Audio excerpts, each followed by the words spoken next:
Greater Hyderabad లో lease పేరుతో కోట్ల రూపాయల దందా సాగుతోంది. లీజ్ ఒకరి పేరు మీదుంటే గ్రౌండ్ లో మరొకరుంటున్నారు. ఆస్తులను లీజ్ కు తీసుకొని సబ్ లీజ్ దందా చేస్తున్నారు. దీనికి కొందరు అధికారుల సపోర్ట్ ఉండటంతో బల్దియాకి రావాల్సిన వందల కోట్లు పక్కదారి పడుతున్నాయి. అయితే ఆస్తుల లీజ్ దందాకు ఐటీతో చెక్ పెట్టాలని భావిస్తున్నారు అధికారులు.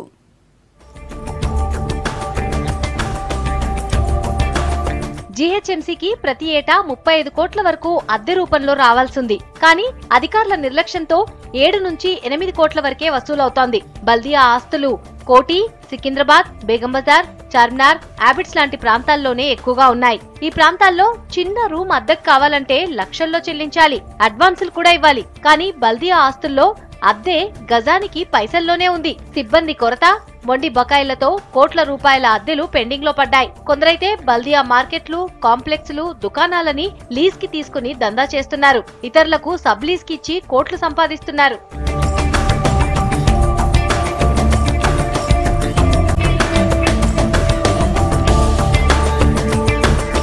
జీహెచ్ఎంసీలో కాంప్లెక్స్లు, మార్కెట్లు, భూములన్నీ కలిపి 3264 ఆస్తులున్నాయి. ఇందులో 1625 యూనిట్లకు 25 ఏళ్ల లీజు గడువు అయిపోయింది. అయినా రెన్యువల్ చేయలేని పరిస్థితి. రూల్ ప్రకారం అద్దె దుకాణాలకు రెంట్లు పెంచాల్సి ఉన్నా పట్టించుకునే వాళ్లే లేరు. దీంతో శతాబ్దాలుగా బల్దియా దుకాణాల అద్దె రూపాయల్లోనే ఉంది. అవి కూడా కట్టడానికి చాలా మంది మొండికేస్తున్నారు. అధికారులు మామూళ్లకు అలవాటు పడి పట్టించుకోవడం లేదన్న ఆరోపణలున్నాయి.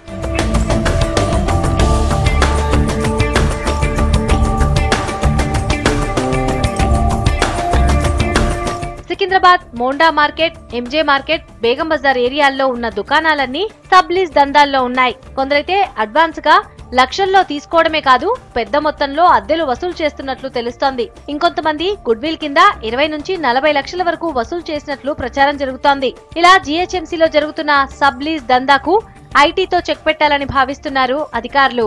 ఎంత రేట్ ఉంది, దేనికి ఎప్పుడు రివైజ్ చేయాలి, యాన్యువల్ ఇంక్రిమెంట్స్ పెట్టాలన్నా, కలెక్షన్స్ ఎలా ఉంది. సో ఇది కేవలం ఒక మంచి మానిటరింగ్ మెకానిజం లేక జీహెచ్ఎంసీ ఈ ప్రాపర్టీస్లో చాలా వరకు నష్టపోతున్నాయి. చాలా వరకు ప్రాపర్టీస్ ఇంకా అండర్ అసెస్ ఆర్ అన్అసెస్డ్ ఉన్నాయి. సో ఆ ప్రాపర్టీస్ అన్నీ మనం టెక్నాలజీతో కవర్ చేసి జీహెచ్ఎంసీకి రానిపోయే రోజుల్లో ఆదాయం పెరుగుతుంది.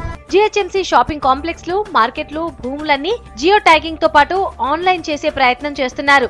మరో 2-3 నెలల్లో ఆన్లైన్ చేస్తామంటున్నారు. దీంతో జీహెచ్ఎంసీ ఆస్తులను రక్షించడంతో పాటు బిల్లుల చెల్లింపు కూడా పారదర్శకంగా ఉంటుందని భావిస్తున్నారు. ఫస్ట్ జియో ట్యాగింగ్ చేసినాం. జియో ట్యాగింగ్ చేసిన తర్వాత ప్రాపర్టీస్ని ఆన్లైన్ చేయడం. ఆన్లైన్ చేసిన వెంటనే మనం next step will be to go for online receipt generation, online transactions అవన్నీ ఇంటిగ్రేట్ చేస్తాము. ఇలా మనము చాలా వేరే ట్యాక్స్ మాడ్యూల్స్లో కానీ